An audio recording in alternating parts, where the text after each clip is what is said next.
Теміртаулық үш қылқалам шебері де белгілі кәсіби суретшілер. Үшеуінің де мол тәжірибесі бар. Түрлі қалалық аймақтық көрмелерін ұйымдастырып келеді. Оларды біріктіретін ортақ нәрсе графика жанрын терең меңгергендіктері. Каждый из них пишет по-разному, создает свои графические рисунки по-разному. Үш суретшінің де өзіндік қолтаңбалары бар, әрқайсының өзіндік ерекшеліктері де бар. Осысымен олар қызықты.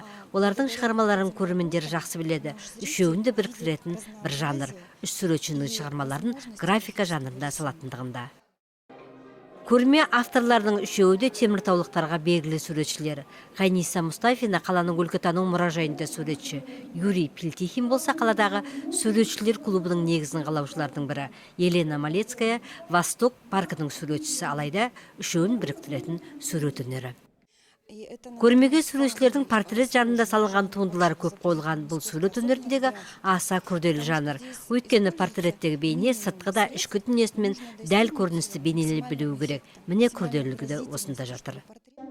Дегенмен үш суретшінің де өзіндік ерекшелігі бар. Мәселен, Мұстафинаның шығармалары классикалық тәсілмен салынса, Малецкая өз туындыларында бояуға ерекше мән береді. Ал Юрий Пилтихиннің де шығармалары көрермендерін ерекше тартады. Осылайша әр суретшінің шығармасында өзіндік қолтаңба ерекшелік байқалып тұрады. Міне үшеу көрмесінің артықшылығы да өзгешелігі де осында.